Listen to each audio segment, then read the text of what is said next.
Thanks, Hugh. Good evening, everyone. Football possesses that rare gift, doesn't it? 1 minute you're the cock of the walk, the next minute you're lower than a snake's belly.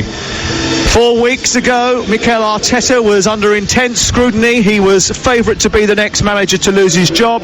Now he's on the verge of 4 straight Premier League wins for the first time in his career, and into the 4th round of the FA Cup that his team won in July, and is often the sanctuary for this football club, as Theo Walcott said earlier on in our clip that we will bring you a full extensive interview of on Sunday night in Up Front.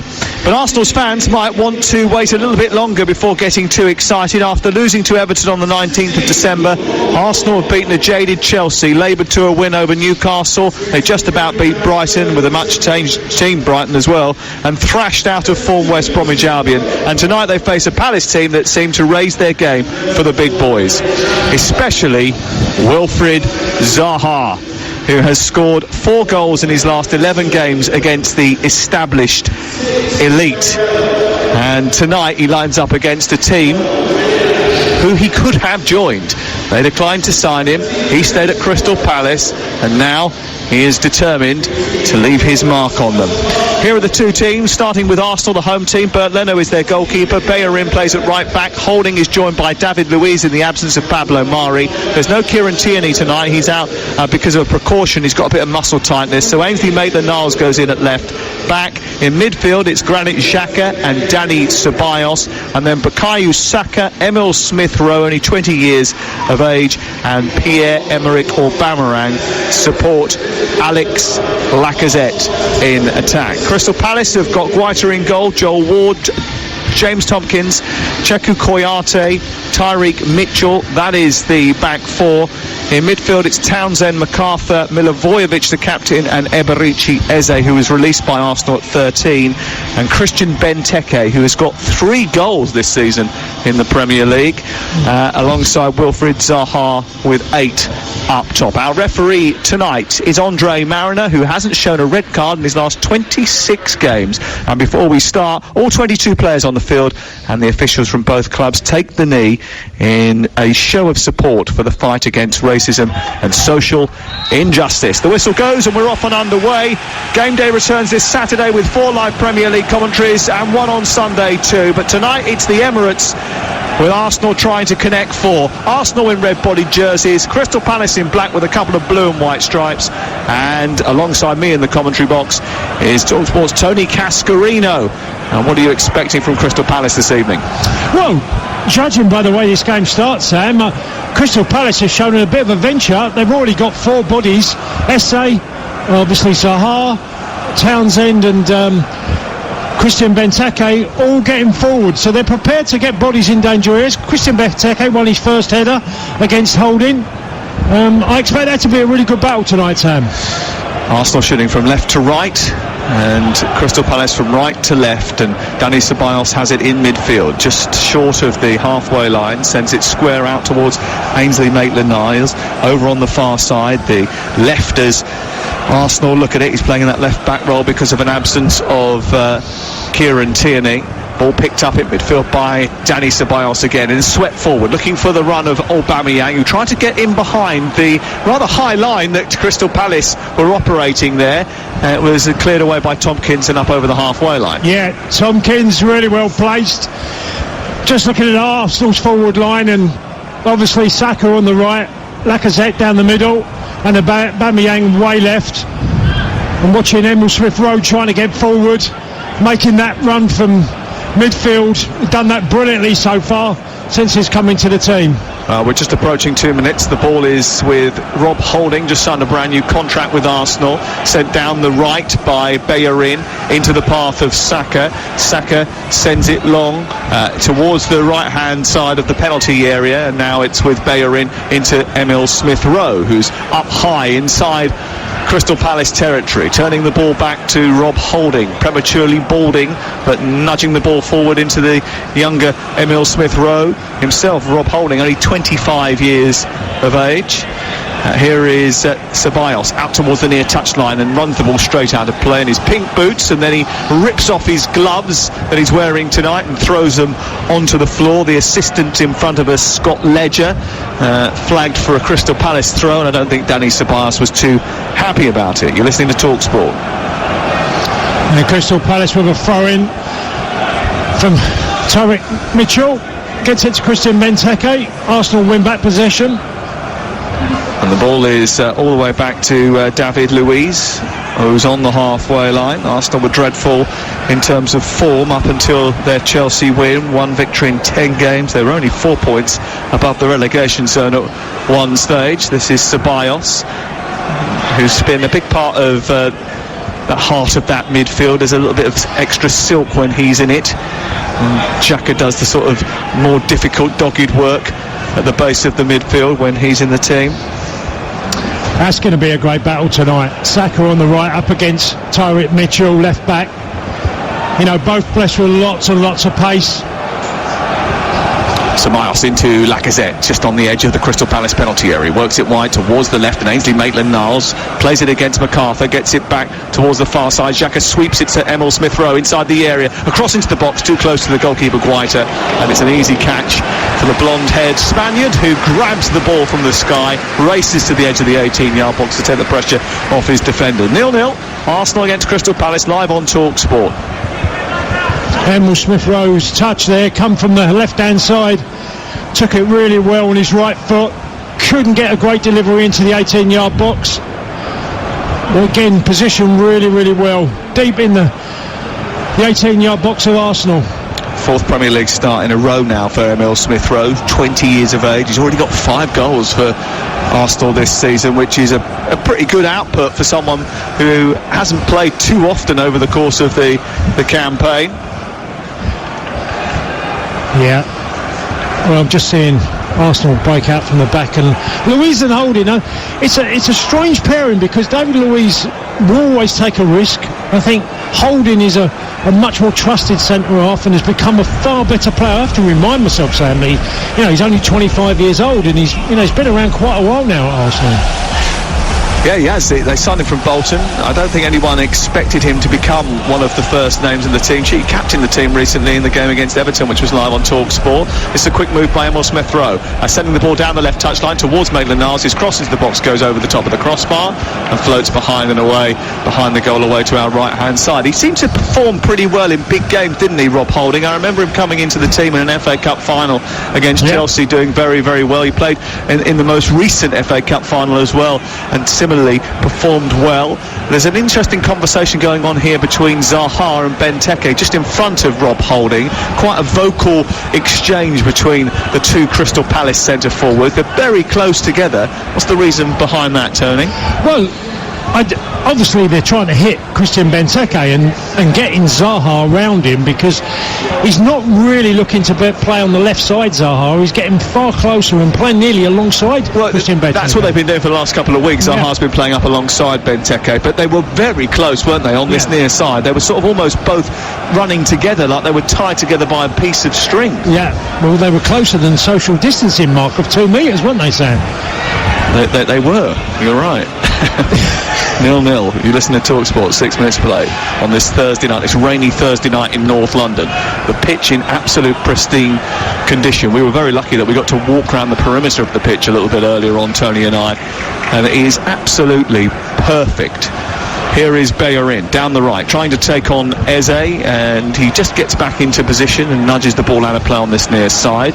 It remains goalless, and Bellerin will take it on this right side. 3 assists this season, and a bit of a problem with the throw-in before Christmas, didn't he, Hector Bellerin? But he was a little bit more comfortable with it on that occasion, and Arsenal have possession on the halfway line. Out wide to the left, and Maitland-Niles, who's getting forward again. He's moving up towards the edge of the area, plays a 1-2 with Lacazette, then try to play it out wide to Bukayo Saka, but his ball out towards that right-hand side was cut out by Tyrick Mitchell. Mitchell then has to defend again as Saka comes back forward into Emil Smith-Rowe, who takes it on down the right-hand side. Milivojevic comes across and nudges it out of play, and it's away for a throw-in level with the edge of the penalty area.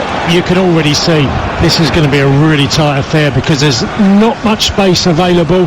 Maitland-Niles in the opening few minutes of the game has made 2 great runs. First one, it wasn't a particularly good cross. Second one, he's made a great run, played a quick 1-2, and his final pass just lacked that little bit of quality, but 2 great bursts of pace forward.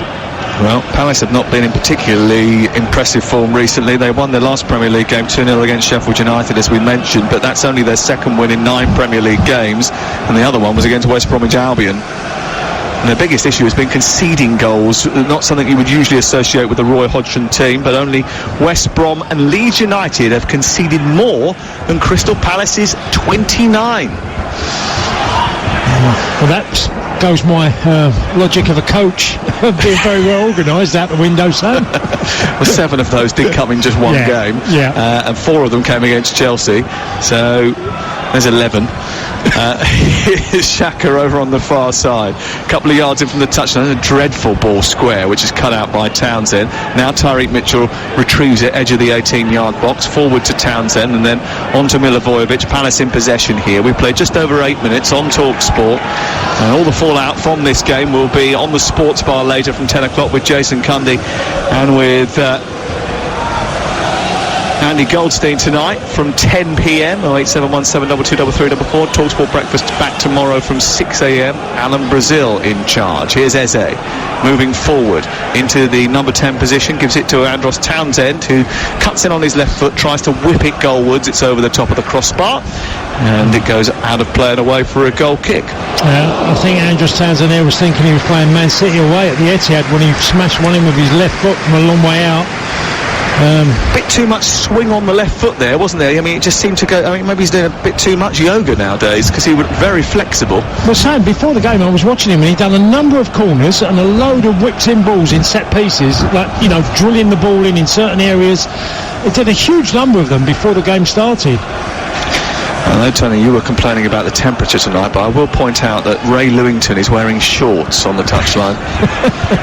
Here is Luka Milivojevic, just 10 metres in front of the 18-yard box, away to our right. He's brought down under pressure from Saka, and a free kick has been given to Crystal Palace. Roy Hodgson sitting in his bucket seat of the technical area, just wringing his hands. I think he's particularly cold down there, trying to warm himself up. He needs one of those little patches that you rip off and keeps your hands heated. Ooh. Here is James Tompkins back in the team after a bit of time out. He was out for such a long time, but this is his 4th Premier League start in a row. The former West Ham man. It's his 100th Premier League start for Crystal Palace. He's nudged the ball forward towards the edge of the centre circle, on from Zaha, out wide to Mitchell, back into Milivojevic, and Crystal Palace just trying to build something here. Goes out wide to Joel Ward. Ward gets it back to Tompkins, and now here comes Kouyate, who's played most of the football that he's played this season at centre half. 16 of his 17 appearances before tonight in the Premier League had come as a centre back, which is not something that he did that often prior to the start of the campaign.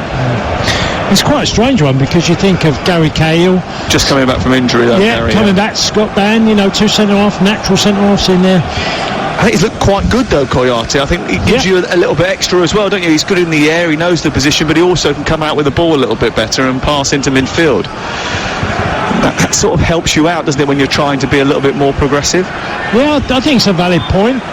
Look, we're seeing a number of players, midfielders these days, certainly in the modern game, play that position and do it quite comfortably. And one of the main reasons, Sam, they can do it is because so many teams play one up front or one down the middle. I'd love to see 2 against them more often. You know, and watch Newcastle take on Arsenal at the Emirates in the FA Cup, and you know, playing 2 and having Andy Carroll, who probably had one of his best games in a Newcastle shirt against Arsenal. It was brilliant defensively, wasn't he? Here is Bellerin down the right hand side, cutting in towards the middle of the Palace half. He finds Xhaka out wide to Maitland-Niles, and Maitland-Niles just try to help it on to Aubameyang. Again, Aubameyang not really been in the game up until this point, and he has his pocket pilfered by Joel Ward, and over the halfway line Crystal Palace come with Townsend trying to take on the look of Granit Xhaka. Xhaka goes across, nabs it, wins it back, and it's cleared away by Dani Ceballos, and it remains 0-0. Here comes Bellerin over the halfway line for Arsenal, into Saka round the corner to Lacazette, then back into Saka. It was a brilliant ball out towards the far side. Aubameyang's got it now inside the area, and that's a terrible ball to the edge of the area by Pierre-Emerick Aubameyang. And now it's up to Benteke, who tries to turn, and it's played square into Eze, and he's encouraged to go forward by Ray Lewington, who's barking instructions inside the technical area. Eze runs up towards the edge of the box, lays it off to Zaha, who's got a bit of distance to make up now. On to Tyreek Mitchell, who's on the wide left. A bit slow, the Palace attack, and as a result of that, lots of red shirts got back to block up any passing lanes on the edge of the area, Tony. Yeah, it's a strange start by Arsenal, because when they haven't got the ball, they're all 11 getting in position, making it hard for Palace, but Palace look like they got a little bit more. Certainly the Palace forwards have started better than the Arsenal forwards. Apart from Saka, Lacazette hadn't really touched the ball. Aubameyang, as you said, Sam, hasn't really made anything significant in the opening period. Here's Eze making something significant happen for Crystal Palace, moves towards the edge of the area, lays it off towards Zaha, who tried to play it square to Townsend, but it was being held off, and illegally so by Granit Xhaka, who was tugging at the back of his shirt. Zaha appealed for it, eventually got it, and they have a free kick now 3 yards back from the edge of the D. It's something that I think Xhaka, it's a very minimum touch. It's a little bit soft, that, isn't it? Well, it's very soft. I mean, it's a slight pull on the arm of Wilfried Zaha, but you do make one thing he's very guilty of, Xhaka, is a lot of fouls, Sam. You know, a lot of, and that particular one wasn't warranting a free kick for me. But he does generally give too many fouls in pretty poor areas around the 18-yard box, and this is one of them. Well, and it's been left for the likes of Townsend and Eze to fight over, and Bernd Leno, the goalkeeper, is trying to line up his protection. He's got a 4-man wall. He's never kept a clean sheet against Crystal Palace, Bernd Leno. Eze, who would love to make his mark here after being released at 13, steps up right-footed and chips it well over the top of the crossbar. Nowhere near.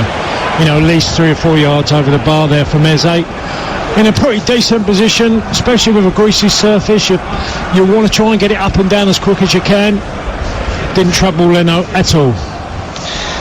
Well, the score's Arsenal 0, Crystal Palace 0 on TalkSport with Now TV. And don't forget, you can watch Arsenal versus Crystal Palace live right now with a Now TV Sky Sports Pass for just $9.99. Search Now TV.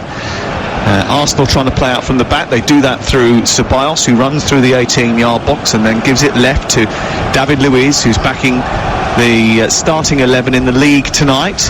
Oh, ball almost ran through towards Zaha. Xhaka's brought him down the edge of the area. Again, Zaha is screaming at Andre Mariner for a free kick. Doesn't come his way this time. Zaha's pretty good at winning decent set pieces and penalties against Arsenal. I think he's won 2 penalties against them recently. Here's Bellerin, though, charging down Tyreek Mitchell's clearance. It comes to Smith Rowe, edge of the area, then to Aubameyang, who tries to tee it back up for Smith Rowe.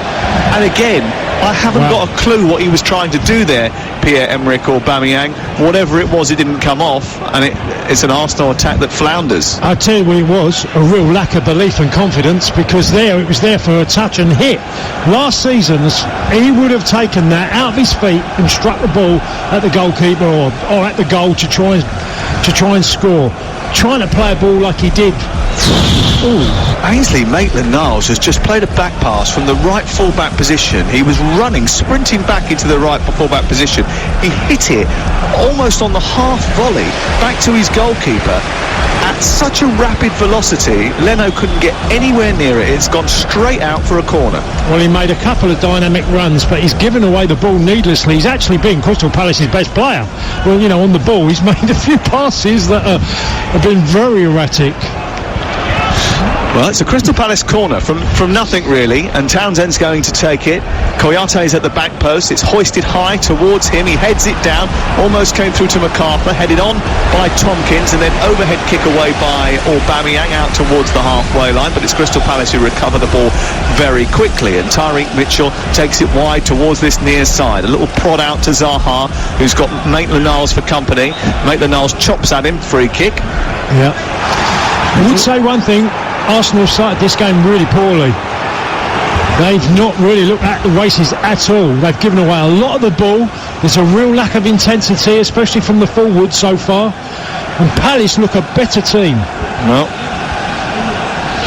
it's slightly concerning, I think, for Arsenal, the way they have started in this game. I think both of us were pretty keen to caution that nothing is sorted yet as far as their form is concerned, because the level of opposition that they beat was not stellar in the last few weeks. It certainly took a bit of pressure off Mikel Arteta, but ultimately they were just beat up at Chelsea side, who were actually going through a tough period at the time, and they still be.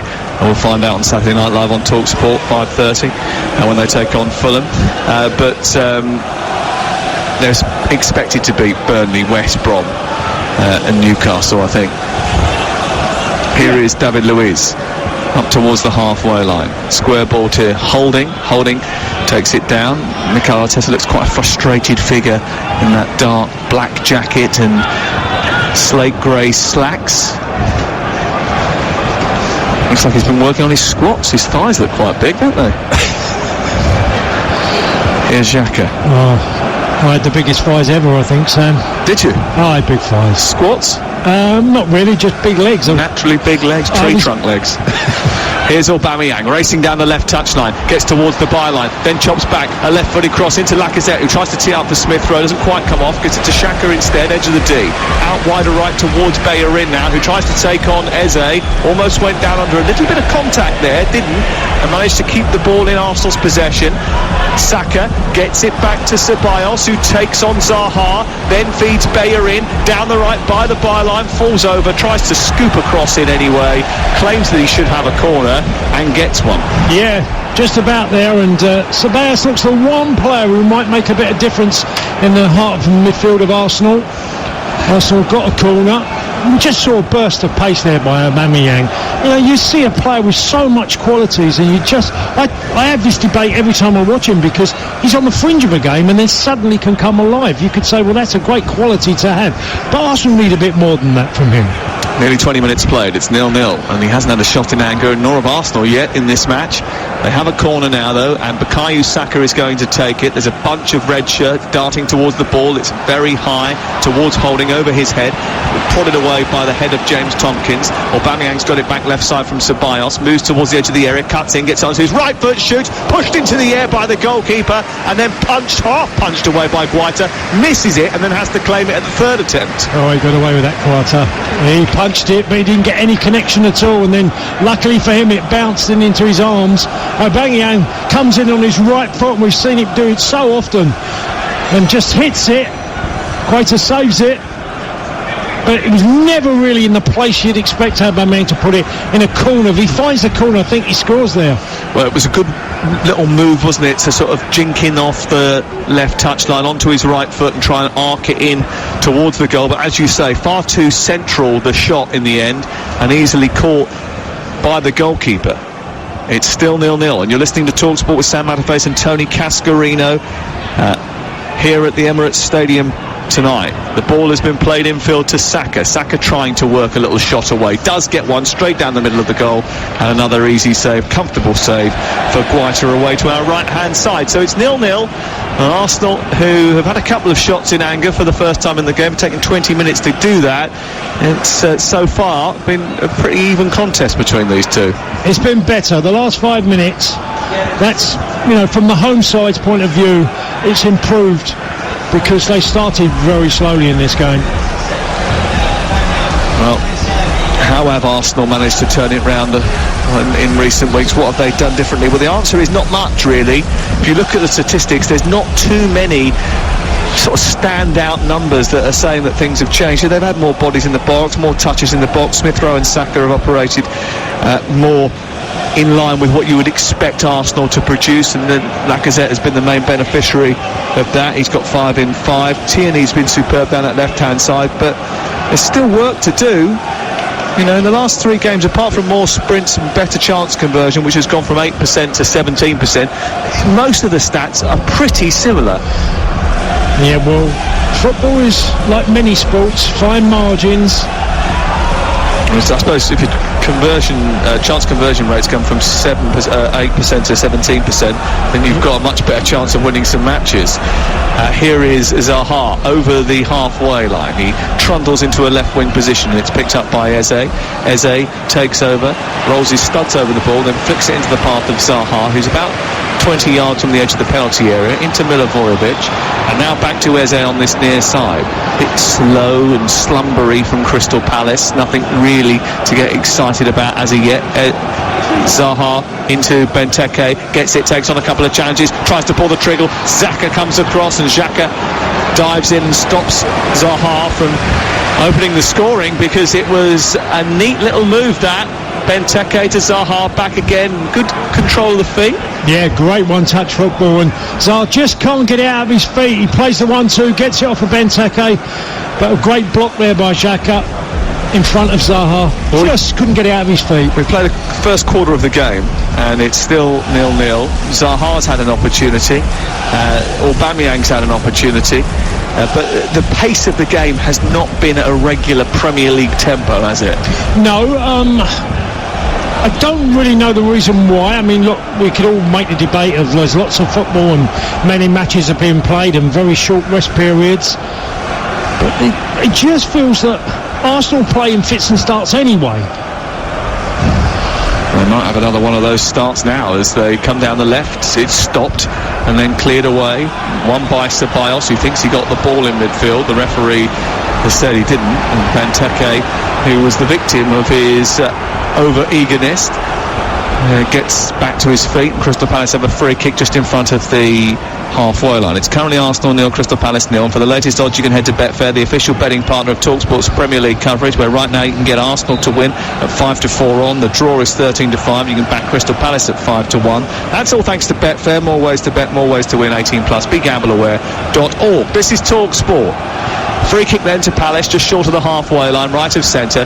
Flicked forward by Tompkins towards Benteke, who glances a header on. Eze can't get on the end of it. Rob Holding will tidy up, and he'll kick downfield. Lacazette will chase with Kouyate, but Kouyate is very much the favourite here. Did stumble slightly, then waited, and very calmly headed it back towards his goalkeeper, Guaita.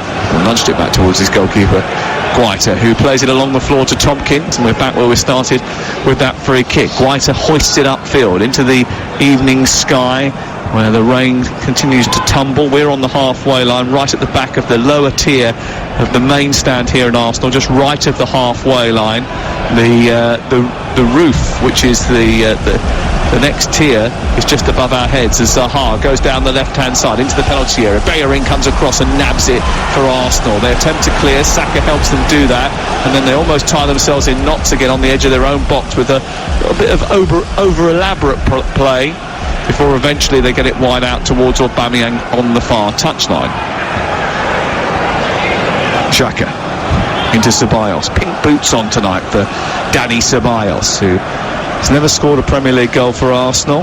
He's in his second season on loan from Real Madrid.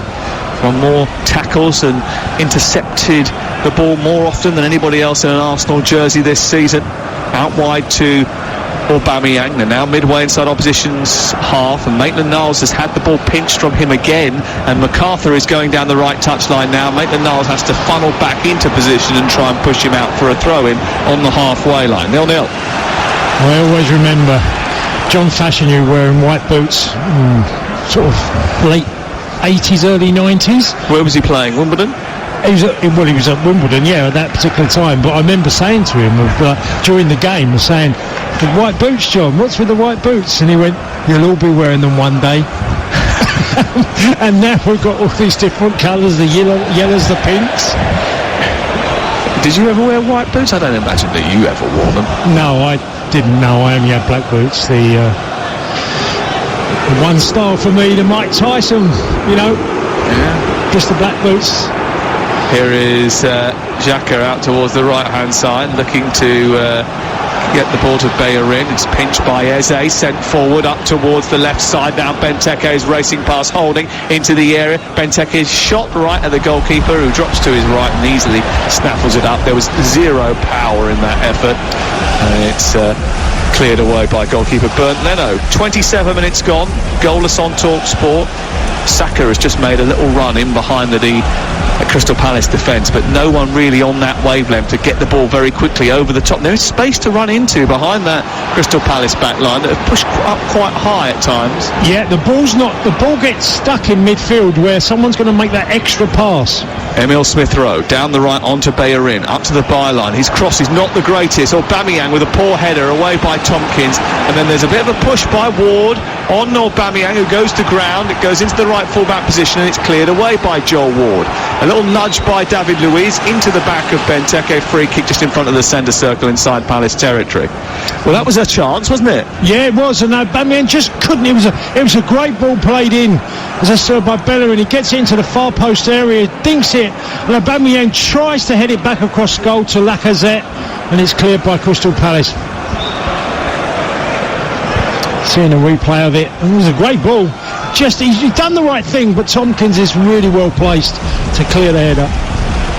Was it difficult for Aubameyang there to get any power on it, because it wasn't fizzed in, it was sort of looped in towards the back post, wasn't it? So by the time it got to him, he had to try and get it back across the face of goal. He couldn't have tried an effort from that sort of distance. He was about 4 yards from goal at the back edge of the 6-yard box. Here is Zaha at the other end for Crystal Palace, trying to weave his way past Ceballos. Good tackle by him. Saka then brings it further clear, but won by MacArthur in midfield, and Palace have turned it over again. Arteta getting frustrated. Ball in by Tyreek Mitchell to Zaha, who goes down under pressure from Xhaka. Low ball in towards Benteke, who's leaning back and elevates the ball over the top of the crossbar from 7 yards out. Well, that was a chance. Tyreek Mitchell down the left-hand side towards the corner of the penalty area, pulls the ball back through the box. Benteke leaning backwards, elevates the ball over the top of the crossbar. Boy, you can't get your body in a worse position as he comes onto the ball here, Benteke.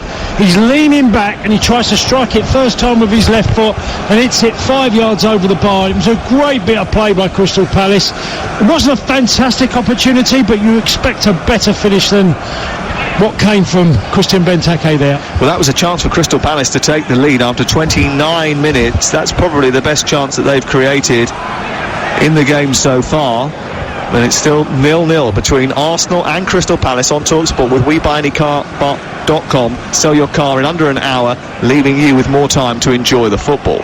Here is Zaha.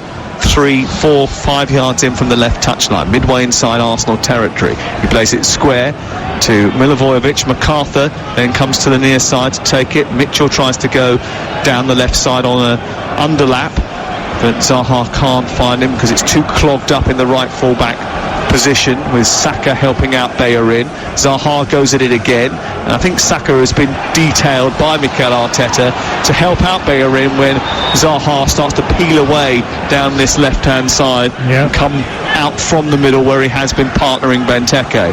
Well, Wilfred Zaha really wants the ball tonight. You can tell every situation he's demanding it.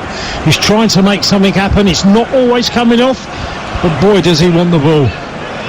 Aubameyang's had a shot saved from the edge of the area, and that's about the closest that Arsenal have come so far, but he's in behind here looking to attack Ward in the right full-back position. He lays it off to Maitland-Niles, who gets it stuck under his feet, goes back to Aubameyang again, left side of the Palace penalty area. Arsenal on the attack with Xhaka into Aubameyang, who's got a little bit of space, can't get it out from under his feet. Across comes MacArthur to tidy up and nudges it out and away for a corner.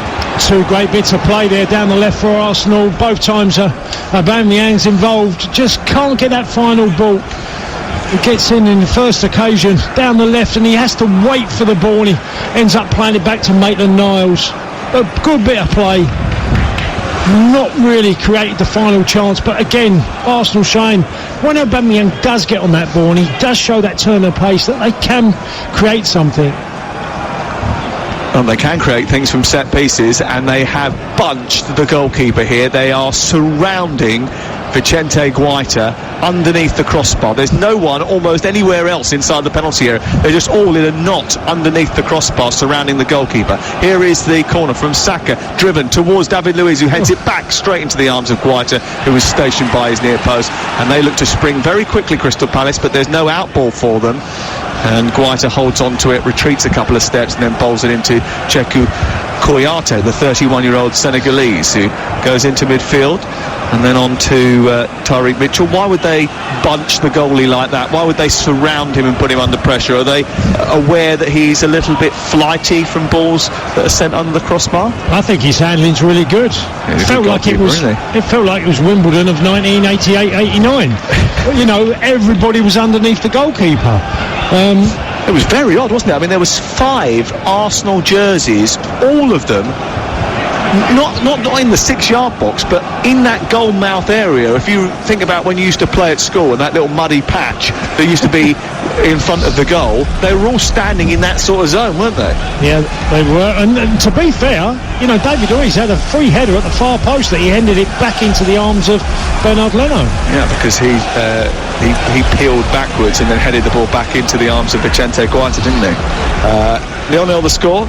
33 minutes gone. You're listening to Talk Sport, and it is Granit Xhaka on the ball just left of the centre circle. No Kieran Tierney in the starting lineup tonight for Arsenal, and that's because of muscle tightness. It's just a precaution apparently, but I'm sure it will concern Arsenal supporters. A lot of them were talking about the fact, you know, this guy who's been so good for them, helped them out so much down that left-hand side, created that goal in the 119th minute against Newcastle with a run down the left-hand side. Why he played 2 hours of football on Saturday in the FA Cup? You know, could they have not made a change for that game? Could they have not done something slightly different? That was certainly the call from some of the Arsenal fans I was speaking to this week. But hey, Sam, if he's not playing in the game and they lose, there'll be all the questions, why was Tierney not playing? You know, you have to go with a call sometimes, and if a player puts up his arm and says, I feel great, Gaffer, I'm going to play, I want to play, you know, tonight's slightly different. He's obviously had some sort of reaction to that amount of time he spent on the pitch. Well, without him this evening, here's Emil Smith-Rowe down the right, low ball into the centre. Oh, it's been taken off the toes of Lacazette by Bellerin. The ball went into the penalty area from Smith-Rowe. It was a really good ball, actually. It was just behind Lacazette, who checked his run. He would be able to take that down, turn and hit it, but before he could pull the trigger, Bellerin came in from the edge of the box and took it away from him. What a mistake that was by the Spaniard. Yeah, that's a bad decision, because Lacazette's found it very difficult to get into this game so far in this first half. That was a great opportunity. I'm sure the communication there's got to be spot on, but Bellerin, for me, has just taken the opportunity straight away when Lacazette was in a better position. It's a very difficult thing to do, Sam. When the ball's getting played in, you're running onto it, and it's played in at pace, and you've got to try and hit it and keep it low. It's a very difficult skill. Could he have skipped over it and allowed it to run through to Lacazette? What would have been the best tactic? Absolutely. Let it go. Lacazette was literally teeing himself up to shoot. Townsend has it in the centre of the Palace midfield. He's played it wide to the left, and Crystal Palace talisman Zaha dances towards the byline. He tries to get the cross in. Bellerin stops it, hits the Ivorian and goes behind and away for an Arsenal goal kick away to our left. Up front going out this Sunday night, 17th of January, 9:30. Another documentary, an hour-long chat with a top striker, the former Arsenal, England and current Southampton star Theo Walcott, in conversation with me this Sunday night from 9:30. He's got some really interesting things to say about Arsenal and the lack of ambition towards the end of his time at the football club. And of course, the game that I think he's looking forward to most in the next few weeks will be Southampton against Arsenal, which is live on Talk Sport, not this Tuesday coming, but the Tuesday afterwards. We've got loads of live football upcoming, and you'll be able to access that particular programme, all our other great podcasts, and Talk Sport 2 via our app, which is available via the Google Play or the iOS store. Bukayo Saka going down the right side of the field is knocked over, nudged in the back by Cheikhou Kouyaté, and as a result of that, a free kick is given just in from the corner flag. Yeah, he won himself a good free kick at the end there, Saka. Very little contact. Kouyaté came in the back of him, goes to ground. has got himself a reward of a decent free kick in a great position. He's done brilliantly this season, Bukayo Saka, hasn't he? 19 years of age. He's been brilliant for a year and a half now for Arsenal. 15 assists in all competitions since the beginning of last season, and he's going to take this free kick, which is just in from the corner flag. So it's a bit like a corner, although they're a little bit further out from the 6-yard box, the bunch of Arsenal players in the area. It's towards Holding, headed away brilliantly by Tompkins, who read that really well. It was good marking from Tompkins, who nudges it out towards the near side and away for a throw to Arsenal level with the edge of the box. That's a great area. That ball's been played literally, the goalkeeper can't come, and it's in an area where a defender's got to attack, and Crystal Palace have ended up getting it away, but I thought that was a great opportunity. Saka's balling was superb.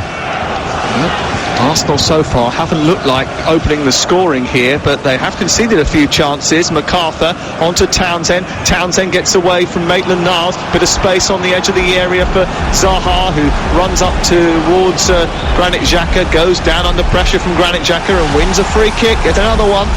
And there is defensively still work to do for Arsenal. They kept clean sheets against Newcastle, West Brom and Burnley, but they can set an unwanted club record here today, Tony, of 12 consecutive home Premier League games without a clean sheet.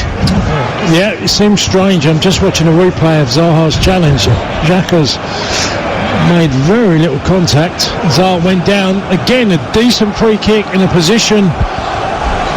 Arsenal got to defend well this particular occasion. Well, Eze didn't do particularly well with the last free kick that he had, which was a little bit more central. This is wider on the left-hand side. It's about 4 or 5 steps back from the 18-yard line, so he's going to try and whip this in towards the far post and see if someone can get on the end of it, and he's aimed it towards that far post. Tompkins does get on the end of it, hits the crossbar, comes back out to MacArthur, he slams it against Rob Holding, and it's cleared away by Arsenal, and it's a big let-off for Bernd Leno. Well, that certainly got away. That was like you said, Sam, it was right-footed, it was bent in.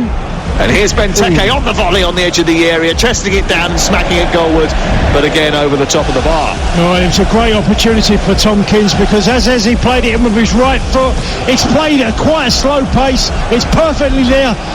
He gets above Holding, Tompkins gets it, and great contact with the header, and he just hits the bar. Leno is never going to get near it. Fortunately for Arsenal, it's bounced away and into safety. Well, that was the best chance of the game so far, the closest we've come to an opening goal, and it was from Crystal Palace, the visitors here, who have been maybe even just a little bit more enterprising than the home team in the opening 39 minutes. They had the chance with Benteke, they've hit the bar now with Tompkins, but it remains goalless on Talk Sport. Yeah, they've just shaded it for me as well. Just had that little bit more. Well, they're pretty comfortable in the league, 11 points above the relegation zone, Crystal Palace, and only 7 points away from 6th place Southampton. The safety, I think, is probably assured, and I think that's only underscored a little bit of frustration amongst the Crystal Palace support that they went out of the FA Cup with an under-strength side at the weekend without having a shot on target. Because, ultimately, out of the FA Cup in January and safe in the Premier League, there's not really much for them to play for over the course of the rest of the season. There's a bit of a worry, really, isn't it, in terms of the momentum going out of your season this early? Well, Sam, there's a lot of players playing for maybe contracts. Who's going to be kept at the football club? We talked about it before the game with the manager. There's no reason why Crystal Palace can't have a real go at the second part of the season. Well, they did play well last season, didn't they? And then they came back after lockdown, having secured their safety, and they lost almost every game. Yeah. So strange. 5 minutes to go before half-time. They've got qualities. You can, you watch Crystal Palace and you know that if they get things right, they can really hurt you. Got a lot of pace in their team. Well, they have come closest to opening the scoring here at the Emirates Stadium tonight on Talk Sport. An Emirates Stadium that, of course, has got no supporters in it. Lots of big red and white canvas banners that are over the top of the empty seats in the bottom tier of this wonderful 60,000-seater bowl on the edge of the North Circular Road in London. And there's quite a few people dotted around from Arsenal, from Crystal Palace, and the associated media involvement tonight. A lot of them actually chose to sit up at the back towards the stand because of the rain that was incessant earlier on today. There's a little bit less of that now. Here's Tyreek Mitchell with a cross into the area. Oh, it's a lovely header by Benteke, plucked out by Leno. That's a brilliant save. It's a really good save by Bernd Leno after a wonderful cross from Tyreek Mitchell down the left-hand side, getting to the byline, scooping it towards the edge of the 6-yard box. Benteke went up there. Leno made a really good save. And it was fabulous play. What a great move by Crystal Palace, the best of the half so far. And I've got to say, Benteke makes more of the harder chances he's given, because that was a great flighted in ball by Tyreek Mitchell. It was hanging up there to be won. Christian Benteke just gets above the Arsenal back line, makes a great contact with a header. Probably a good height for Leno to make a save, but still saying that, it was a really good save. James Tomkins has been booked for a foul here. It was slid through towards Bukayo Saka. It was a little bit late from Tomkins on Bukayo Saka, just inside the Crystal Palace half, and a free kick has been given as a result of that, and a yellow card for Tomkins. But we're still reflecting on that very, very good save from Bernd Leno, which plucked the Benteke header out of the sky and prevented Arsenal from going behind in this game. And let's be clear, Arsenal could already be behind in this game. I've got to say, best move of the game. That was a really good move. It was done really a great tempo to the move. Tyreek Mitchell doesn't get forward too often, but when he did, he put in a wonderful ball. It was just so there to be won, and nearly gave him the lead. Good cross, good header. Yeah. And a good save from the German goalkeeper, and it remains goalless as we approach half-time. We've got about 2 minutes to go before the break, and Emile Smith-Rowe is just trying to skate down that left touchline. He gets towards the corner flag and hits it against James Tomkins, and it goes out for the third Arsenal corner of the game. Be interesting to see how they line up for this one, Tony, whether or not they all crowd the goalkeeper again and get very close to him. Yeah, well, I'm sure it's going to be exactly the same. I was just looking at Lacazette and thinking, he's hardly had a looking in this. He's been on a good run of goals as well, Sam, hasn't he? And he's hardly had a looking in this first 40-odd minutes of the game. Well, here is Saka.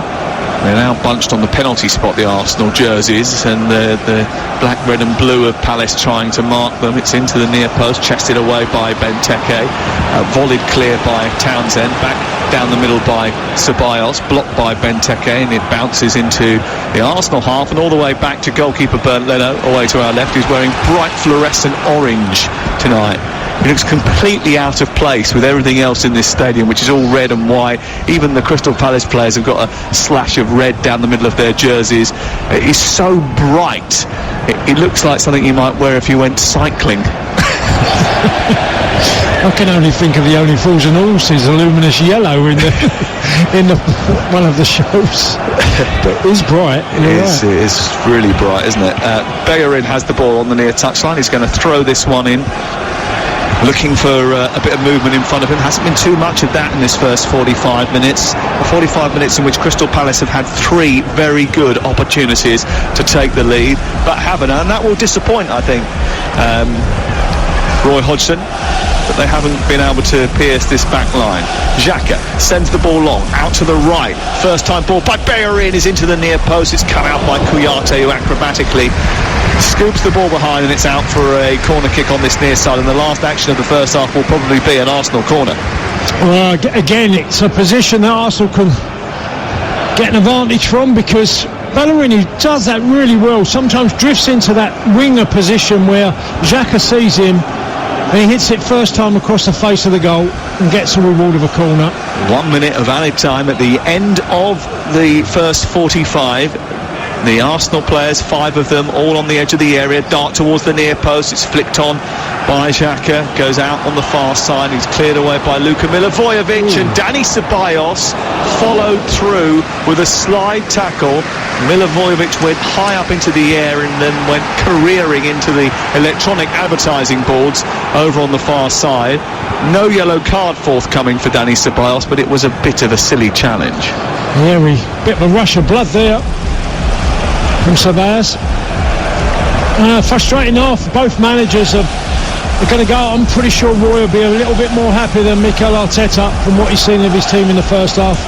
Well, here is the goal kick to be taken away on the right side by the goalkeeper Vicente Guaita. All the players in a 10-15 yard box over on the far side, and as the ball is cleared over the halfway line, the half-time whistle blows. And the half-time whistle blows with everybody reflecting on the Crystal Palace chances in that first 45, because they certainly had the better of them. Benteke leaning back and missing the opportunity to convert from around about 8 yards out. James Tomkins hitting the top of the crossbar with a header, and Bernd Leno being called in to make a huge save from Christian Benteke just before the break. Well, in a time where we're all looking at ways to occupy our time away from work, Arsenal still have some business to do if they're going to master Connect 4. Arsenal 0, Crystal Palace 0. Thanks, Hugh. Yeah, Arsenal did have 4 corners in that first half, but it's the only statistic really in terms of attacking sense that they've mastered over Crystal Palace. They're actually winless in their past 4 Premier League meetings since a 4-1 win 3 years ago, in which all 4 goals had came in the first quarter of the game. But ultimately, in this first 45 minutes here, they haven't really shown enough to trouble Vicente Guaita and Tomkins and Kouyate at the heart of the Crystal Palace defence, but neither team has made a change at the start of the second half. Here is Xhaka moving towards the edge of the area. Crystal Palace give the ball away inside their own box. Aubameyang with a cross into the area, punched away by Guaita, comes back out to the edge of the area. Bellerin with a shot, and it's narrowly wide from the man who hasn't scored since that spectacular equaliser against Chelsea in January, but he might not get a better chance. Cool, that sounded like, or felt like a bit of a rollicking from the dressing room in the first minute. They showed a bit more desire than they did in the first 45, Arsenal, and ends up with Bellerin on his right foot, just puts it wide of the post, but a good bit of play by Arsenal in the opening period of the second half. Yeah, well, he hit it just wide of the left-hand upright as Guaita looks at it, but it was very close to being the opening goal of the game. And actually, I think he probably should have done better with the shot. It seemed to just veer away from goal rather than go towards it. But there's no change at half-time, as we mentioned, so I'll run through the 2-11s for you, with Arsenal attacking the goal away to our left in this second half, with Leno in goal, Bellerin, Holding, Louise and Maitland-Niles as the back 4. Maitland-Niles had a particularly tricky time in that first 45 minutes. Xhaka and Ceballos in midfield, Emile Smith-Rowe as the 10, with Saka on one side, Aubameyang on the other, and Lacazette down the middle. And now Aubameyang is going down the left now, looking to cross the ball into Lacazette. It's headed away by Kouyate, picked up by Eze, and then taken on by Kouyate into midfield. And a little bit of dawdling by Joel Ward has allowed Pierre-Emerick Aubameyang to nab the ball back for Arsenal. They turn it over and take it into midfield with Dani Ceballos, who through the centre looks for Saka. Saka trying to get around the goalkeeper, who comes out very quickly, smothers the ball.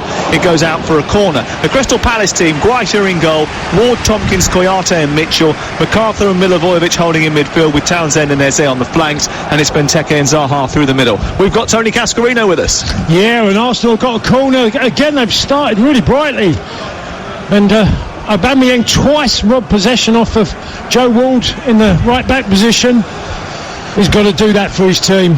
They need him to, do some of the ugly things in the game. Work hard. If it's not quite happened for you, make sure you roll your sleeves up and dig deep for your team. Saka to take the corner kick then. Right hand goes into the air. Left foot strikes the ball. It's deep towards the far post, headed down by Holding, but no real purchase on the header, and it flies behind and away for a goal kick away to our left-hand side. First half touches of the ball. Lacazette 8, Benteke 26. Yeah, I think Benteke's done okay in the game.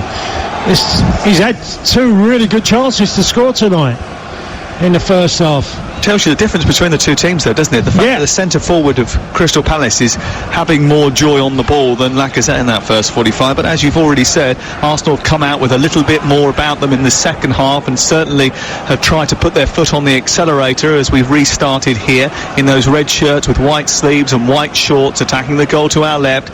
The black shirts of Crystal Palace with the thick blue and red stripes down the front, defending the goal away to our left-hand side. It's infield towards Bellerin. Bayer into David Luiz, who strides forward, drives into the Palace half. He's got options to his left in Maitland-Niles. He crosses the ball wickedly towards Lacazette, who lost his coordinates and lost the ball, and as a result, when it bounced behind him, he wasn't there and aware enough to be able to turn it home. That was a great chance. Lacazette's got to get across his defender there. It's a fabulous ball in by David Luiz. Here is Saka taking on the fullback Mitchell. Left-footed cross. Another good delivery into the area. Ward heads it into the air. Emil Smith Rowe's underneath it, but so is Koyate. Half cleared by Crystal Palace, who are under the cosh at the beginning of the second half here. Ball out towards the right. It's with Bayer in, and then back towards David Luiz, who allows the ball to run across his body, and then about 6 or 7 yards in from the touchline, he just travels and lays it off to Granit Xhaka, and Arsenal slow proceedings down again. You're listening to Talk Sport. Still 0-0 between Arsenal and Crystal Palace, and we've played 5 minutes of the second half. Crystal Palace having a bit of defending to do here. Smith Rowe works his way out wide into Saka, who's just inside the area. His cross isn't great. It's away by MacArthur, who just levered it away from the edge of the penalty area. It goes back into centre field, where the pressure continues from Arsenal, who move down the left with David Luiz approaching the edge of the area, pokes it between two Crystal Palace jerseys into Lacazette. Then Maitland-Niles toils on the left-hand side and is really out of control really throughout that entire period that he had the ball, and it goes out and away for a goal kick to our left-hand side. It remains goalless. They've surprised Crystal Palace, I feel, in the start of this second half. I'm sure Mikel Arteta was very demanding in the dressing room at half-time, because they had to be way better than they were. And they've certainly played like it. There's a lot more intensity. The tempo of the play's far better.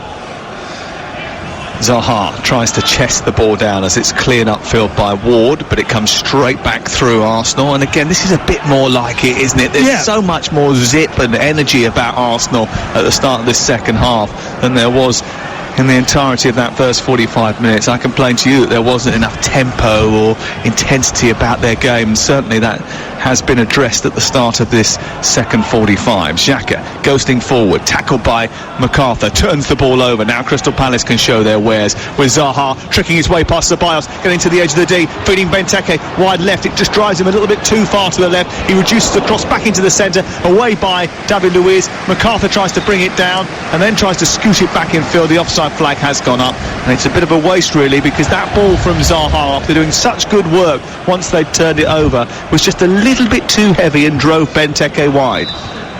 Well, it's a one position you want Wolves are in, one against one, in a defender trying to face up to him, and he skips past him, plays the ball out to the left towards Benteke, just a tad too wide for him to get an instant shot in. Benteke ends up playing it back into the 18-yard box, but cleared by Arsenal. But this game's got a lot more about it in the second half. 0-0, and it's worth pointing out that after this game, Arsenal take on Newcastle on Monday night. Then they have an FA Cup game against either Southampton or Shrewsbury, and that's live on TalkSport at 12:30, not this Saturday, the following Saturday. The identity of their opponents worked out, I think, next Tuesday night. Then they have Southampton again live on TalkSport. Then they have Manchester United live on TalkSport. So we'll see a lot of them over the next few weeks here. Then again, we've got wall-to-wall football on this station, so what do you expect? Ball is out over on the far side. Benteke was chasing it. It goes out of play and away for an Arsenal throw deep inside their own half. It's Arsenal 0, Crystal Palace 0 on TalkSport with Now TV. Don't forget, you can watch Arsenal versus Crystal Palace live right now with a Now TV Sky Sports Pass for just $9.99. Search Now TV. Throw it, Bayer in to take it, far side, the Arsenal right. Looks a bit more youthful, doesn't he, Hector Bellerin? We saw him prior to the game and we thought he looked a little bit younger than before. What's he had done there? Has he shaved his facial hair off or cut his hair shorter? I'm not too sure. But he's still very young. He's in mid-20s, isn't he, Bellerin? 25. It's not very young, but that's mid-20s. Yeah, it's not very young. I mean, it's not Bukayo Saka young, is it? Or Emil Smith Rowe young. He looks very fresh-faced anyway. He's got a very 90s haircut now, hasn't he? Almost curtains-like. And, well, he's just talking of curtains, it was almost curtains for him there, because he went straight through Tyreek Mitchell sliding on the floor and completely missed the ball. Ball is broken towards the near side. It's picked up by Ainsley Maitland-Niles. And Arsenal on the attack now with Aubameyang. And then Xhaka back to Aubameyang again. Aubameyang sends it out towards the right-hand side. Oh, I know what it is. Bellerin then helps it on. It comes back towards Saka, and then Bellerin again. I know exactly what it is. Why? He's got his shirt tucked in.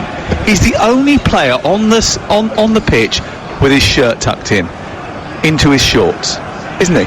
Yeah, well, I hadn't noticed this, Sam. I'm trying to watch the football. Ball is out over on the far side.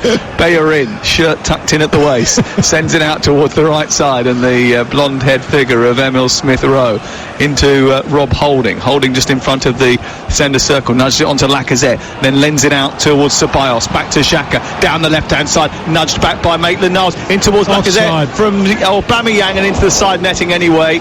The offside flag from Simon Long on the far side was very swiftly into the sky, but Lacazette sent it into the side netting anyway. Yeah, it was good build-up play by Arsenal. Just see that Maitland-Niles just gets caught a yard offside.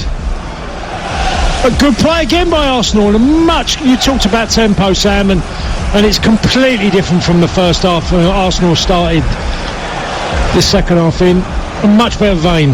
Well, they'll want to get the first goal. They've won 7 of the last 8 matches in which they've scored the first goal, the exception of which was Liverpool. And they have started to score from open play again, haven't they? They went through a period in mid-November where they went 500 minutes without doing so. We have a pause in play here because Tyreek Mitchell is just having his left leg stretched out. Interesting that Patrick Van Aanholt, who's on the bench tonight, is now warming up down in front of us away to our left. He is an out-and-out left back, and I would have thought that when he came back into contention after injuries and suspensions that he would go straight back into the team. But Mitchell obviously has played very well out on that far side, so Roy Hodgson has kept faith with him. They seem to have gone through their medical checks and he's back and moving again, and we get back underway with a goal kick for Guaita. They've discovered a couple of good fullbacks over the years, haven't they, Crystal Palace? Wan-Bissaka. Being another one of those that have graduated from the Crystal Palace Academy. Here is David Luiz. His contract expires at the end of the season, expected to move on after that. Rob Holding, who's just signed a new one and has committed his future until 2024. A new extension for him, so he'll be around for a little while yet. Up to Maitland-Niles, under pressure from James McArthur. And then in by Xhaka towards the goalkeeper Leno, and they'll build from the back again, Arsenal, with 12 minutes played in the second half with Sam Matterface and Tony Cascarino at the Emirates Stadium tonight. On a chilly night in London. All the football reporters that are here with their laptops out are hugging their newly poured half-time cups of tea and coffee and their big fluffy hats on tonight, keeping their heads warm. Here is Xhaka sending the ball towards the edge of the 18-yard box. Cut out this time by Palace. Zaha tries to escape. Xhaka, who's had a bit of a tussle with Zaha over the first 45 minutes, has pulled him back. Wilfried Zaha, who's got those star tattoos round his neck, is standing waiting for a decision to go his way. It does. It's a free kick just in front of the centre circle. How long before Mikel Arteta turns to Thomas Partey, who's only played 279 minutes in the Premier League since his move from Atletico Madrid? I'd be trying to get him on now, if you're asking me, Sam, because I think they need a new dynamism in midfield. Someone who's going to try and break from deep areas, make things happen, because Arsenal have been better in the second half, but I do feel there needs to be threats in other areas, and it's not just from the front three. McArthur, after a free kick, goes straight to an Arsenal player. It's headed away and McArthur retrieves it. On the halfway line is Joel Ward. McArthur's going backwards rather than forwards, and all the way backwards to his goalkeeper Guaita, away to our left hand side. If Palace do avoid defeat today, then it will be the first time that Palace have gone 5 or more unbeaten games against a Big Six team, and that Big Six team is Arsenal. Flick on by Benteke. Offside flag is up. Another pause in play. Jaro Riedewald is just warming up in front of us, just stretches out his groin, then runs down into the tunnel. I wonder whether or not he's going to get himself kitted out to maybe be a change in this second half. Away to our left hand side, Arsenal warming up Willian and Thomas Partey and Joe Willock, I think that is, down there as well. And Jordan Ayew is stretching off, getting ready to maybe enter the fray and maybe help out up front. Benteke's got through a lot of work so far, but it remains goalless, and we're heading into the final half hour live on Talk Sport. Here is Rob Holding flying the ball from one corner of the centre circle out towards the left corner of the attack as Arsenal look at it. Cleared away by Ward, but comes back through Xhaka to Aubameyang, who travels to the central area of the Palace half into Smith Rowe, back to goal, flicks it out wide, collected by Bellerin back into the centre. Now it's with Holding, and his ball is just too heavy. It's tucked away by Mitchell. It's out for a throw level with the edge of the penalty area. It remains 0-0. Yeah, again Arsenal trying to get down that right side. Bellerin more often than not is pushing further forward now, and Emil Smith Rowe just trying to find them pockets of spaces to try and make a difference. Maitland-Niles brings the ball down but can't take on Joel Ward, and Ward does really well to get it clear. He started 4 of the last 6 Premier League games now, Joel Ward, slowly returning from a groin injury that had then seen him lose out to Nathaniel Klein, who I think he's going to sign a new contract actually. His contract runs out in January because he joined on a free transfer after being released from Liverpool, and he was training with the club. And he's done all right since coming back into the fray, Nathaniel Klein, but Joel Ward is determined to hold on to his place. Got it back after Wan-Bissaka went to Manchester United and doesn't really want to give it up. There's a lot of senior pros are going to be having a strange summer this year, isn't there, Sam? Contracts are ending, and I'm not sure clubs will give them the demands. You mentioned David Luiz and the sort of money they're on, the budgets these clubs have got. I think there'll be a big change this summer. Yeah, you and I were talking about that prior to the start of proceedings, and we wondered whether or not a team like Crystal Palace might pick up a few bargains here and there. Here is Ceballos across to David Luiz. Luiz curling it out to Hector Bellerin, and then it goes back to Rob Holding, and he just trundles slowly down the right hand side. In it goes from Smith Rowe on to Bukayo Saka then tries to turn it round the corner for Bellerin, who runs at Mitchell, then into the area. Saka receives it, lays it off to Lacazette, played back towards Bellerin, cut out though by MacArthur. Smith Rowe doesn't allow them to escape. Crystal Palace keeps hold of the ball and keeps the pressure on. They come back through the middle, and Smith Rowe helps it on towards Bellerin. Poor ball, and easily cut out by Milivojevic, but he can't find Benteke. It needed a bigger, sharper ball over the top for Benteke to run into, and David Luiz gobbled up what was in the end a tame effort. Here comes Aubameyang, moving in towards the edge of the penalty area, plays it square to Xhaka, back to Ceballos. He's got room to get a shot away here. Instead he scoops it wide out to Bellerin, one touch to set it, and then lays it back towards the edge of the area, waiting for Xhaka, who was dawdling, and Zaha as a result won the ball, and well, he ran away with it, but then he played it too heftily to Eze. You just made a point. The ball over the top was on. That ball is on nearly every time now for Crystal Palace. Play it in the space behind Rob Holding and David Luiz. Both fullbacks are nearly, they're playing as wingers. They're very close to their wide men. We've got Maitland-Niles on the left here. He's nearly in the left wing position. And in the right back position, I'm looking at Bellerin, who's in the central midfield. So it's on to play in behind. And Crystal Palace declined to do that, which is why Benteke was frustrated, and so was Ray Lewington down in front of us. 0-0 the score. 18 minutes gone. Here's Bellerin, Lacazette. Again, too tight on the edge of the area, cut out. Holding's nipped in though ahead of Zaha, played it wide to the left, changed the angle of the attack. Maitland-Niles tries to step in on his right foot, still going to the edge of the area, right-footed shot straight down the throat of the goalkeeper. A little bit more inventive by Ainsley Maitland-Niles, very laid-back character, but showed a bit of urgency there. And again, it was a short ball by Crystal Palace, trying to feed the ball into Wilf Zaha, and gets robbed of possession. Wilf has got to try and turn Rob Holding or David Luiz. It's on for him tonight.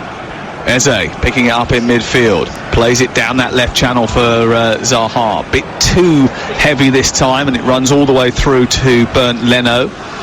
A little thumbs up though from Zaha, because he knows that that's the right ball. Yeah, exactly. It's got to be the ball for him tonight. So he's got to be brave enough to stand a little bit further forward and try and anticipate the pass. and get in the space. It's on given now. away by Xhaka. Cheaply, on from Eze, down to Zaha in the left channel, attacking the Arsenal back line now. He cuts back infield, takes on Xhaka, holds him up well, Xhaka, sends the ball out on the far side, and it goes eventually over towards the byline. Tyreek Mitchell and Saka now racing to try and keep it in. It goes out for a Crystal Palace throw. And Zaha, who's down in a crumpled heap on the touchline, will wait here and get back to his feet slowly as a change is about to be made by Arsenal, and that change is the end of the night for Ainsley Maitland-Niles. It means that Bukayo Saka will go out to left back, I think, and Pepe, who's coming on, will go and play out over on the right hand side. Yeah, it wasn't the greatest night for Maitland-Niles. Had some good moments, gave away possession a bit too often. And now we're seeing Pepe go on, as Sam said, in the right wing position. And we see Saka go as left back. What have you made of Nicola Pepe over the course of his season and a half at Arsenal? £72 million worth? Well, no, very raw. You know, he's a young man. He's learning his trade. I think sometimes he just has the wrong decision. He takes a touch when he doesn't need it. And when he does need to take it, there's other times I think he gets that wrong. He needs to be coached really well, Sam, because he's a player there. Here comes Aubameyang, played forward through the thirds by Arsenal. He picks out Pepe over on the far side, who's racing towards the corner flag. He just keeps it in by the byline. He sets back towards Bellerin, who's on the right angle of the penalty area. Xhaka, Bellerin, slowing it down again. Arsenal, unnecessarily so. They needed to get it into the box. They didn't do that. It's gone wide again. As a result of that, Lacazette has hardly been in the game tonight. Yeah. And it's all the way back to the halfway line. Again, they change the angle and go down the left this time. On to Saka, who might be a little bit of a different threat for Joel Ward and Townsend to deal with in that right full-back and right midfield area for Crystal Palace. 20 minutes gone in the second half. A terrible ball by Xhaka, straight to Eze. And now Benteke has raced clear up on the halfway line. He's got Zaha in front of him, and then he's overhit the ball. Luckily for him, it's fallen to Townsend. Good recovery challenge by Granit Xhaka, and Arsenal got it back again. A couple of moments there, though, where Crystal Palace have got into good zones, and then that final ball or a heavy touch has just cost them. Yeah, there were two great opportunities, and it just petered out. Here is Emil Smith-Rowe down the right for Arsenal. A poor cross into the box, cut out by Tompkins, collected by Milivojevic. After a bright start to the second half, Arsenal have just lost their way again, Tony. Yes. I think it'd be interesting to see the position Aubameyang plays. Will he get a little bit more closer to Lacazette? Because I think he needs a bit of help. Oh, David Luiz, what's he done here? He said something and done something to Wilfried Zaha. And he's now gone to apologise for it. But there was a bit of a collision on the halfway line. A yellow card has come out for David Luiz. And Zaha, he's often furious, but he was particularly upset at this junction. Oh, well, the ball had completely gone. There was just a kick out, wasn't there, by David Luiz? It was a silly challenge.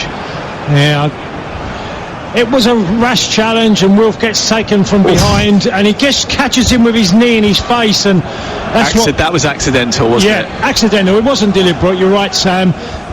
But Wilf does seem to get up a bit too often, getting up like he wants to fight. Yeah, it happens a lot, doesn't it? He does it. He's doing it a lot. He's always fighting the world. He's always angry and stressed about something, and quite happy to vocalise that to anyone who will listen, or anyone who actually doesn't want to listen, to be fair.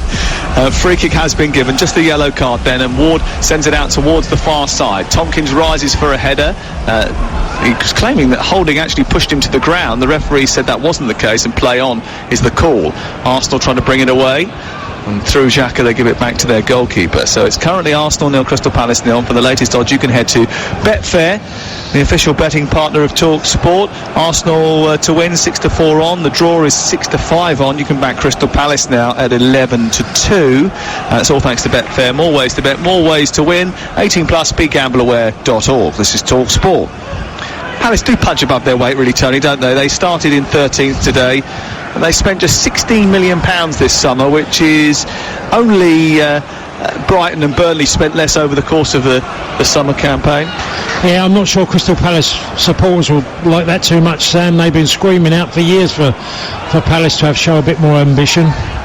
Here is Ceballos forward towards Pepe, edge of the area, cut away by Koyate, and up towards Benteke, who first time rifles the ball into space for Zaha to chase, and Zaha now is racing into the penalty area. He's got Benteke at the far post if he can find him, and sliding in to nudge it over his own crossbar was Xhaka, who retreated really well and digs it out, and it's away for a corner. Well, we talked about it earlier about the through ball, the ball just behind the Arsenal back line. I've got to say, Wilson's got away, and David Luiz is chasing him in flip-flops because he ain't getting nowhere near him.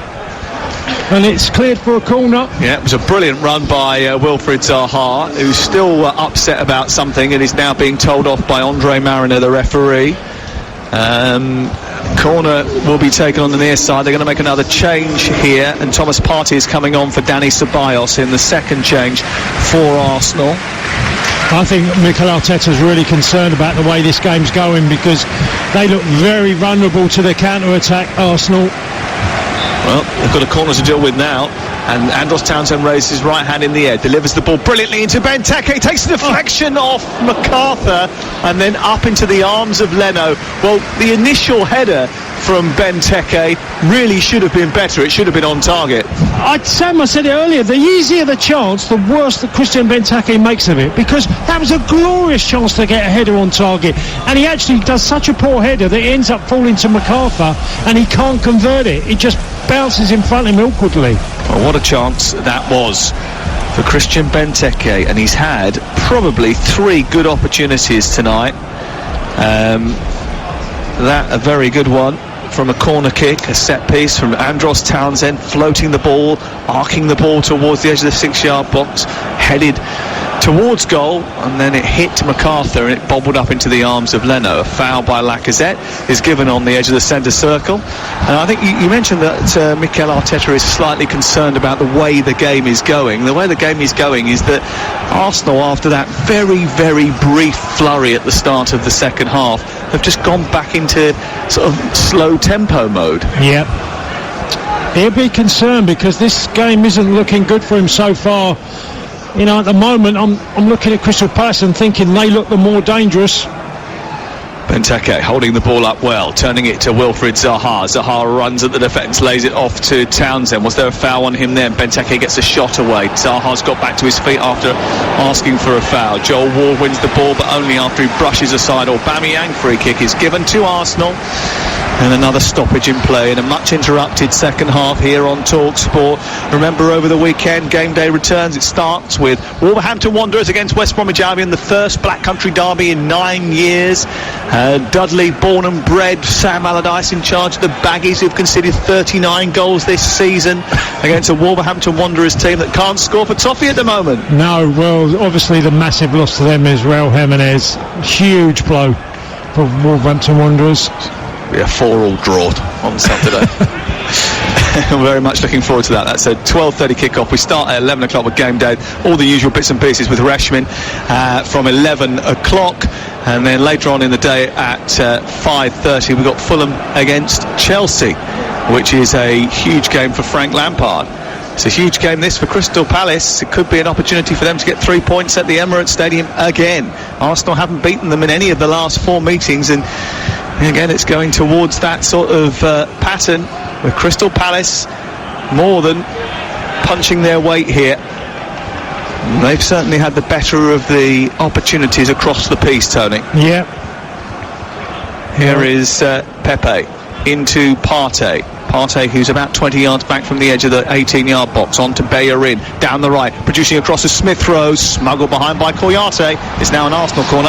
Yeah, good play. And against Emil Smith Rowe, finds that little pocket and tries to whip it in first time with his right foot and gains a corner for his club. Roy Hodgson's only won 3 of his 18 Premier League matches against the Gunners.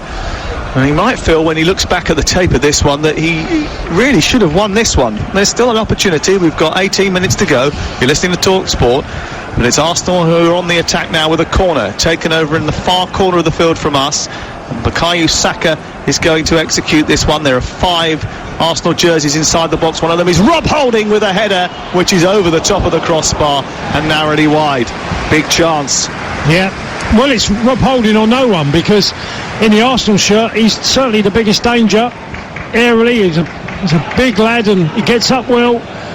But I do feel he's the only one who looks like scoring from a set piece. Rob Holding. Well, he is a player who, I must admit, has had a couple of opportunities from set pieces recently and been close to getting a goal. Hasn't scored yet this season. He has scored an own goal. In fact, he scored an own goal on the first day that he captained the football club at Everton.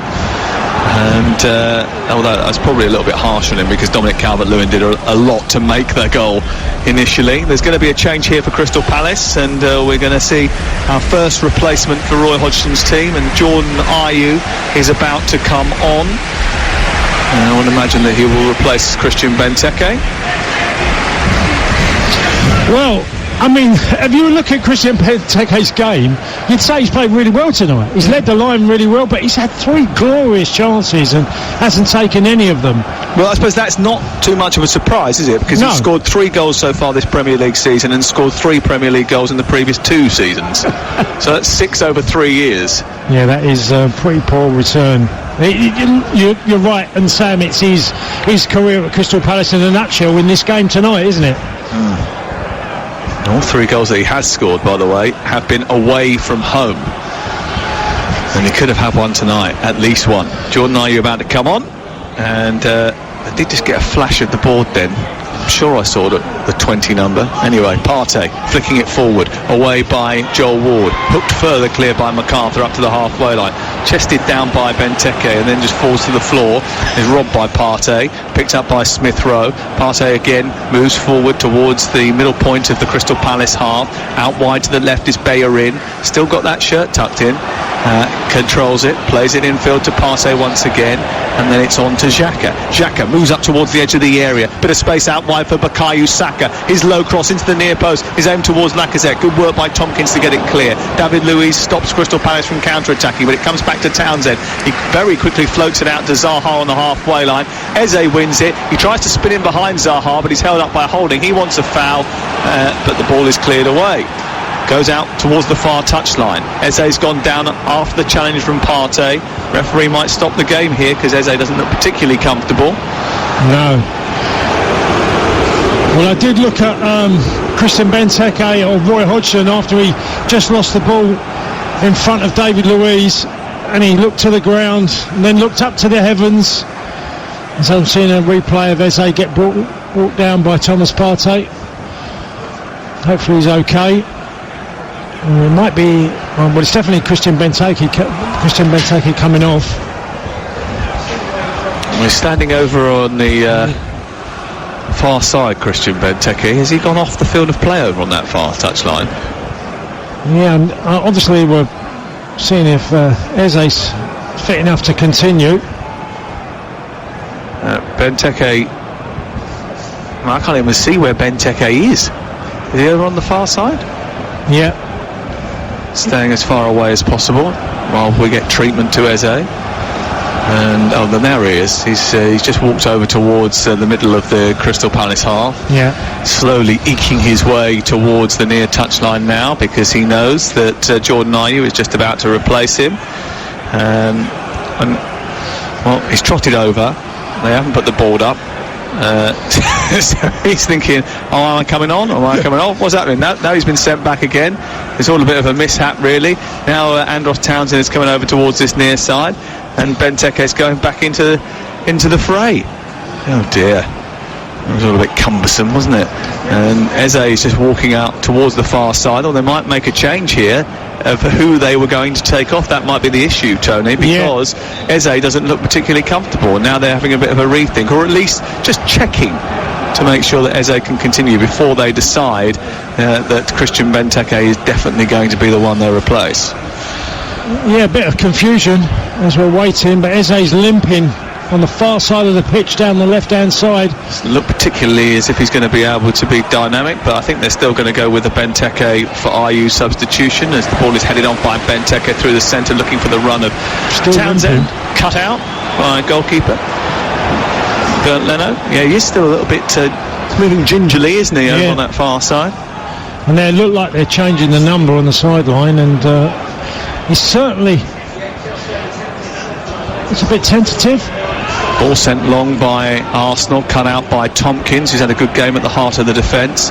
Played back into Townsend, who immediately tells Joel Ward, get it forward.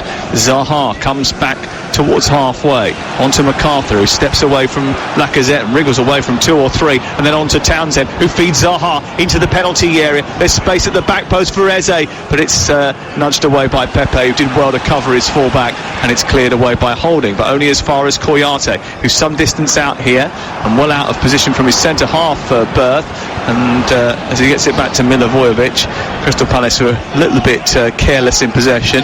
Here is Saka now, forward down the being watched by Zaha. Zaha goes towards Townsend. Zaha, Townsend, Partey, all flying in with tackles. Saka clears towards the halfway line, flicked by Lacazette. Roy Hodgson goes to catch it. Oh, he's got to do better with his hand-eye coordination there, Roy. It spills out of his arms and into the dugouts. Somebody else goes to retrieve it. It was Dean Kiely, who went and caught it. Well, I suppose that's appropriate. Dean Kiely, former West Bromwich Albion and Portsmouth goalkeeper. Here is Benteke turning on the edge of the 18-yard box. Laid back to MacArthur. Bit of Crystal Palace pressure here for Arsenal to deal with 10 minutes to go before the end of the game. Eze onto Zaha, moving towards the edge of the box. Across in from Mitchell into the area. Saka almost got caught by Townsend, who was on his shoulder, and then it's cleared out on the near side by Aubameyang into the chest of Ward, who keeps them penned in towards their own half. 2 changes, 1 apiece. Jordan Ayew coming on for Christian Benteke. Finally, that is done. And also, it looks to me as if Eddie Nketiah is coming on for Alexandre Lacazette, who's been, let's say, on the periphery of things. Yeah, and he's had a frustrating night, Lacazette, because he'd have loved to have the 3 chances that Christian Benteke's had. He has had really nothing to feed off of tonight. He really hasn't, has he? I mean, no. He's, with all due respect, they haven't fed him anything for him to sort of try and profit from. 19 touches of the ball he's had tonight, in comparison to Benteke, who's had 42. Yeah, just shows you who's had more opportunity to shine. Yeah, absolutely. And Lacazette is a goal scorer. You can tell by the way he takes chances. He wants to try and be in positions of danger, and he can be very clinical. Tonight he's had nothing, and you look at the forward line. You keep mentioning him, or I do, but Pierre-Emerick Aubameyang, he's a talent, but when he's playing like he is tonight, he's not really having any effect on the game. Here he is trying to feed Nketiah, cut out by MacArthur, cleared away to the halfway line. Crystal Palace need to be credited because they've defended diligently, but you would expect a team like Arsenal, with the craft that they possess, to be able to create more clear-cut chances. Here's Saka down the left trying to take on Joel Ward, who stuck to his task brilliantly. Saka is thwarted and it's cleared away by Ward. There's a little bit of a late challenge there by Saka, and they've got it back again. Arsenal went unpunished, and he's found Emile Smith-Rowe, who's flitted in and out of the game as well, and he's played the ball against Tompkins, and it's gone out for another Arsenal corner there. 7th of the game. Yeah, well, Saka was a little bit lucky there, because he definitely failed Joe Ward, but they've got a reward of a corner, and it'll be taken by Saka. I think you're right. I think they were a little bit fortunate to get away with that. And here they go again with that crowding of the goalkeeper. They're all inside. All the Arsenal players that are in the box, there's 5 of them, are all within a yard of the goal line. Holding's peeled off to the back post, and he wins a header. It's in towards the near post and headed forward by Xhaka. Comes back to Smith-Rowe, smacked from 20 yards into the body of a defender and cleared away. Well, they obviously had a clear plan of something they were trying to do there, and again a central defender peels off to the back post, gets a free header, puts it into an area, but there was no one really to capitalise. Yeah, but that's the second time they've done that set piece corner tonight. I do wonder now, because what have you lost with Christian Benteke? He's now someone to be a leader of the line, and when the ball comes out of danger, he might be able to get a flick on or hold it up. They've lost that now, so I do wonder if the ball's going to keep coming back. Well, they also lost someone to help defend in their own penalty area as well. He's very good with that. Here's Eze driving forward, though, played in by Ayew, skipping past Thomas Partey and towards the centre of the Arsenal half. He goes to ground, wants a free kick. Andre Mariner says play on, and Arsenal get the ball, come forward, and Nketiah is fighting with Joel Ward, and then Mikel Arteta came out of his technical area and kicked the ball away from Andros Townsend, who was still travelling with it. What on earth was he doing coming onto the field of play? And Townsend is complaining to the fourth official. The fourth official is having a word with Mikel Arteta. I mean, why on earth did he seem fit to get involved in that? He almost tackled Townsend. They say you're retired a long time and you always feel as if you're a manager, you're kicking every ball. I mean, almost literally there. Yeah, well, maybe he's still on, in the squad. I don't know. Strange thing to do from a manager. Ball's broken down on the edge of the 18-yard box, collected by Jordan Ayew out to the far side, and Eze. I once saw Jose Mourinho come out of his dugout at Old Trafford, and as a winger was flying down the left-hand side, come out 2-foot him and slide tackle him to the floor. But that wasn't a Soccer Aid charity game. Here comes Zaha, moving towards the edge of the area, trying to outpower Holding. He goes down, looking for a penalty. He has won 2 penalties in his last 4 appearances against Arsenal, and he wants another one there. No, I don't think he's getting one there. I think he's looking to go to ground quite quickly.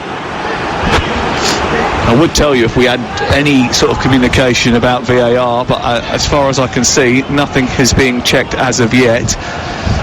I think it was a bit soft, personally. Yeah, it looked from this angle that he was already going down before a challenge came in. 5 minutes to go. It's still 0-0 between Arsenal and Crystal Palace on TalkSport on this Thursday evening. And Arsenal, who start the night in 11th position, had the sort of tantalising feeling that they could go level on points with Chelsea if they won here.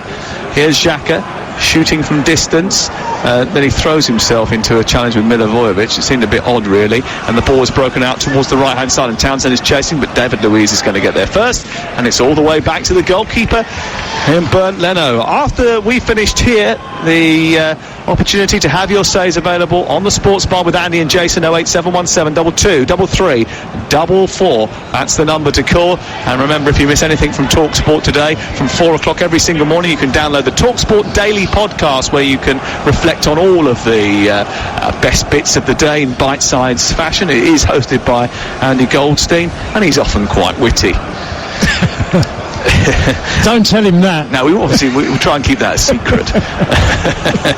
It's very good. And the Game Day preview podcast is out at the moment, previewing all the matches of the weekend. There are only 8 between now and Sunday, because Aston Villa against Everton has gone. And you may want to talk about that with Andy and Jason. 08717 22 33 44. The Game Day podcast and the TalkSport Daily podcast available from your usual providers, or you can get them on the TalkSport app. This is TalkSport, and it's Arsenal 0, Crystal Palace 0, with WeBuyAnyCar.com, rated excellent on Trustpilot with over 80,000 reviews. And here's Tony Cascarino. What are you expecting from the last 3 minutes? Not much, Sam, because I said before the game started that I thought this would be a really tight encounter, very little given, and if the result, I thought it could be 1-0 either way. I'm disappointed in Arsenal. They've been on a good run, but tonight they've showed there's still a lot of work for Mikel Arteta to do at this football club. Saka trying to get round the back of Joel Ward, who defends well. I think Crystal Palace need to be credited for their defensive nous tonight, because as I mentioned prior to the early part of the first half, they've conceded a lot of goals this season, 29 of them up until today.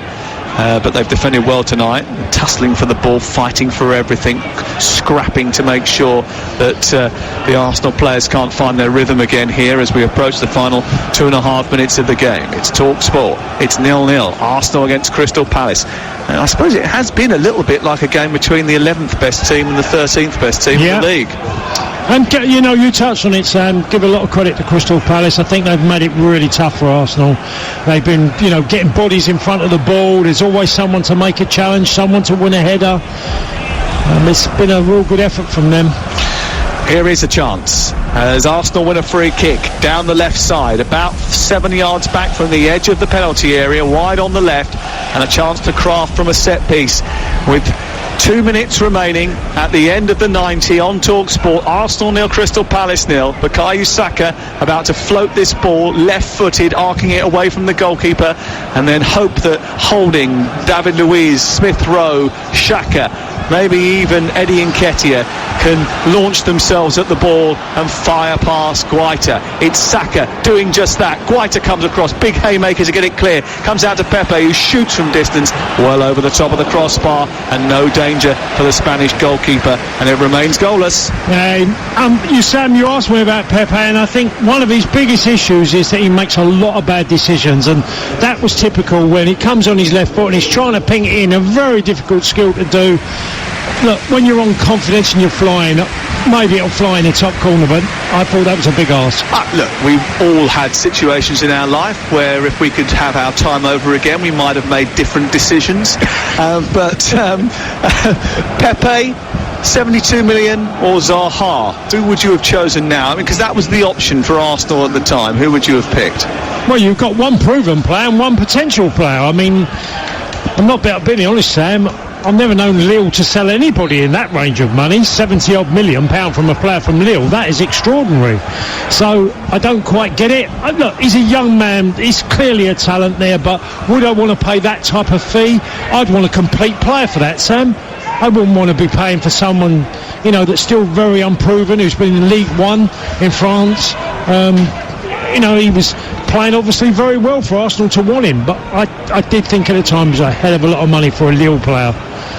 I mean, he's 25. He's not that young, is he? Yeah, well, again, yeah. Here is Ayew trying to get the better of Partey, his international colleague with Ghana. Partey takes it away from his international teammate, plays it left into the path of Xhaka. 4 minutes of added time at the end of the game, of which we have just reached 90 minutes. So we are into stoppage time, and it's still Arsenal 0, Crystal Palace 0. Is there a chance of a late winner here at the Emirates? Well, it hasn't looked like that so far, to be honest. It's been a game where pretty much there hasn't been too much goal-scoring incident. Palace 1 win in 8. If it stays like this, another mishap down by the corner flag by Saka, and eventually goes out for a throw-in. And Palace have caused Arsenal a few problems again, as they did to Manchester City at the Etihad last January. They won at Old Trafford in September. They have got a habit of just every now and again causing an upset for the big boys. Yeah, they had their game plan, and I said when it works and you've got a good coach who knows how to set up a team in Roy Hodgson, and they've done that tonight. And to be fair, Sam, they've had the best chances of the game. Well, Arsenal came into this hoping for 4 straight Premier League wins.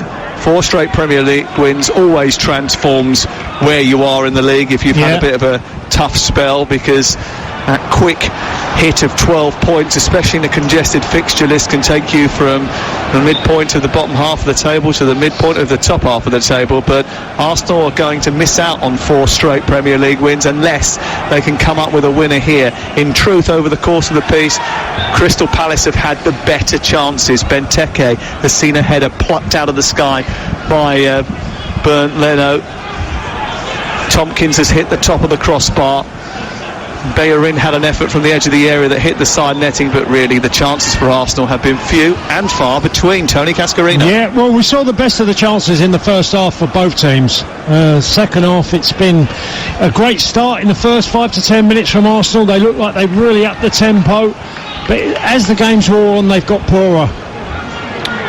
Another chance for Saka to whip in a free kick in the final few seconds of the game. We've got 60 seconds of added time still to play. Smith Rowe makes a dart. Saka with a delivery, aimed towards the far post, and Aubameyang was coming in underneath it. Tompkins did brilliantly, watched it, glanced it away to safety for Crystal Palace, who surely now have secured their point. They might get more because the ball's broken to Zaha on the halfway line. Very quickly played out to Ayew, who's on the edge of the area, into the box, weaving his way through, tries a strike, takes a cannon, goes out to the far side and out for a corner kick. Well, what an opportunity for Crystal Palace. Not decisive enough when breaking away there, but boy, did they give Arsenal a scare, Tony. Oh, absolutely. Xhaka fell to the ground. He gave the ball away, and then Wilson runs at the back line, plays it out to Ayew, and he just can't get his shot away. Gets blocked, but he's got a reward of a corner. Well, maybe the last chance of the game will actually come for Crystal Palace in the final few seconds of the match. We've played our 4 minutes of added time. In fact, we've played 3 minutes of the 4 that have been added at the end of the 90. And Eze is about to take this corner, right-footed, into the 6-yard box, away with a thunderous header by David Luiz, who met that brilliantly and headed it clear towards the halfway line. Chopped back in towards the box, headed down by Tompkins, down to Townsend, who takes it wide, onto Zaha, who's trying to squeeze between the gap between Aubameyang and Saka. It goes back out to Townsend, who whips a cross in, headed away. Nketiah tries to escape. Kouyate goes to engage. Then MacArthur, one of those dogs in midfield that hunts and growls and scraps and wins terrier-like inside that engine room for Crystal Palace, gives away a free kick. And Arsenal are halted in their tracks once again. Still 0-0. 20 seconds remaining. Away by Ward, flicked on by Townsend. Zaha tries to take on Partey. Good challenge by him. Breaks in midfield. That's the last action of the game. A game which Arsenal will be disappointed with because they didn't create enough once again. A game which Crystal Palace might be disappointed that they didn't go away with more than just the point that they have earned. Look, we're all playing more ball games right now, but Arsenal have just failed to connect 4. Palace, who love to strut their stuff on the big stage, are now 5 unbeaten against the Gunners, but it might have been different if Christian Benteke had been a little bit more ruthless in front of goal. It's finished Arsenal 0, Crystal Palace 0.